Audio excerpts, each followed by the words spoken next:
Advento, um dos tempos mais lindos da nossa Igreja Católica que muitas pessoas vivem sem nem saber a profundidade e muito menos o significado. E você aí, sabe como ele se originou, sabe qual o significado dele e sabe também como vivê-lo bem? Pois é, no vídeo de hoje eu vou estar te contando um pouquinho sobre a origem dessa festa litúrgica tão bonita do Advento e te ajudando a juntos aprendermos a vivê-lo bem. Olá pessoal, que a paz de Jesus e o amor de Maria esteja no seu e no meu coração. Eu me chamo Duda Diniz e sejam bem-vindos a mais um vídeo do meu canal. O Advento é o início do novo ano católico, na solenidade na festa anterior, que é a de Cristo, Rei do Universo, que é celebrada em meados de novembro, lá pro finalzinho, a gente encerra aquele ano e se inicia o outro a partir do Advento. Festa essa que é celebrada e iniciada por meados do dia 30, geralmente no final de semana que mais se aproxima dessa data. Esse ano, em 2025, o domingo será justamente no dia 30, que era a data escolhida e a data mais certa para se celebrar. A palavra Advento vem do latim adventus, que significa vinda. E durante todo esse período do Advento, a Igreja nos prepara para duas vindas de Cristo. A primeira, que foi a sua vinda humilde lá em Belém, nascida na manjedoura dentro da Sagrada Família de Nazaré, e a segunda vinda, que é a sua vinda gloriosa. Portanto, o Advento é um tempo de preparação, é um tempo da gente preparar o nosso coração para celebrar a primeira vinda de Cristo através da manjedoura e da Sagrada Família, e também para prepararmos o nosso coração e a nossa alma para a segunda vinda gloriosa de Cristo, lá no fim dos tempos. Por isso, não é um tempo apenas de enfeitar as casas, de fazer uma árvore de Natal bem bonita, de esperar por presentes, não. É um tempo de bastante penitência e oração. É um tempo de mantermos o nosso coração em Deus. Um dos símbolos mais conhecidos do Advento é a coroa do Advento, que tem 4 velas. Cada vela representa uma semana do tempo do Advento e cada semana a gente vai refletindo sobre uma virtude. E essas são esperança, fé, alegria e paz. Dentro da coroa do Advento nós temos 3 velas roxas, em sinal de penitência, oração e conversão. E nós temos uma vela rosa, acesa no 3º domingo do Advento, que é chamado de Domingo Gaudete, como um sinal de alegria porque estamos chegando mais perto do Natal. A cor roxa nos lembra que, assim como na Quaresma, estamos vivendo um tempo de oração, de penitência,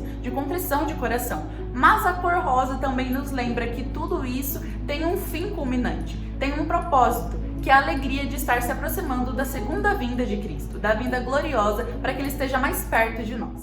Voltando um pouquinho atrás, a origem do Advento se deu por volta do século IV e aconteceu na Espanha e na Gália, que é a atual França. O formato inicial eram de 6 semanas similares à Quaresma, justamente de penitência, oração e jejum.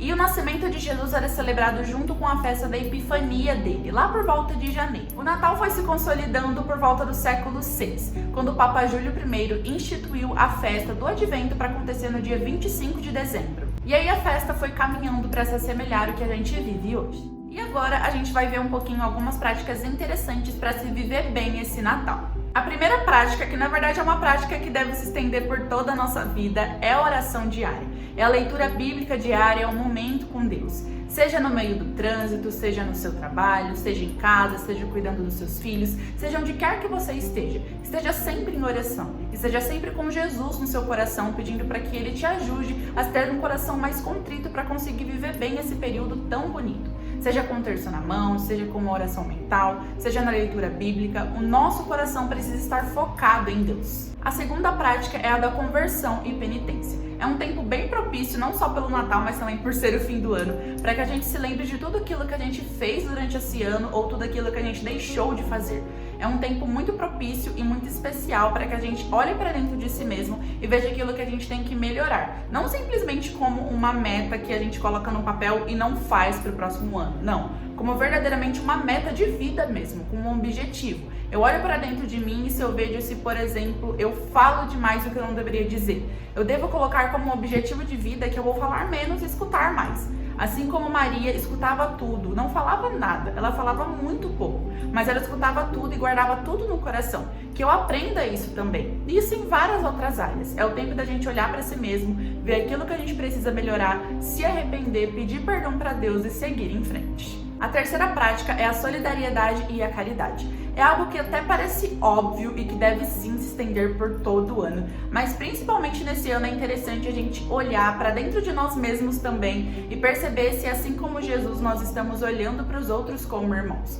Às vezes a gente fica tanto nessa de achar que a ideia de ser solidário é simplesmente dar um prato de comida para alguém, ou dar uma determinada quantia, ou dar uma roupa, que se esquece que é muito mais do que isso. Às vezes você pode mudar a vida da pessoa porque você deu um abraço nela naquele dia. E era o que ela mais precisava. Então esse é um tempo propício para que a gente possa ser mais solidário, para que a gente possa verdadeiramente nos enxergar como irmãos. E a quinta prática é a preparação do seu lar, a preparação da sua família.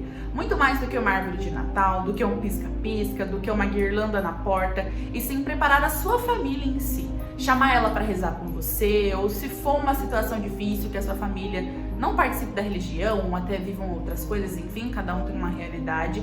Porém, que você reze pela sua família e, se possível, reze junto com ela, para que todos vocês estejam preparados não só numa questão ambiental, não só numa questão de um ambiente estar todo enfeitado, mas os corações estejam preparados para receber o Cristo mais uma vez. No fim das contas, o Advento nos dá 3 lições primordiais. A primeira é esperar com fé e confiar nas promessas de Deus. A segunda é preparar-se com amor, viver com o coração contrito e olhar para o outro como um irmão. E a terceira é alegrar-se com esperança, porque a gente sabe que tem um Cristo que nos ama e que um dia irá voltar para nos buscar. Mas é necessário que o nosso coração esteja fundado nele, esteja verdadeiramente consolidado nele. Então, que nesse advento a gente não possa simplesmente enfeitar as nossas casas, ir às santas missas como se fosse qualquer coisa, viver aquilo ali por um mero costume ou por uma mera obrigação, talvez, mas que a gente viva com o coração contrito, com o coração verdadeiramente focado no nosso Senhor, para que esse seja o melhor Natal de nossas vidas e que no ano seguinte a gente possa ser pessoas cada vez melhores rumo ao céu. Espero muito que tenham gostado. Se gostaram, não se esqueçam de deixar o like, de se inscrever aqui no canal, de acionar o sininho das notificações, de comentar o que você achou e também de compartilhar o meu vídeo com os seus amigos, tá bom? Um feliz e lindo advento a todos. Tchauzinho e até o próximo vídeo.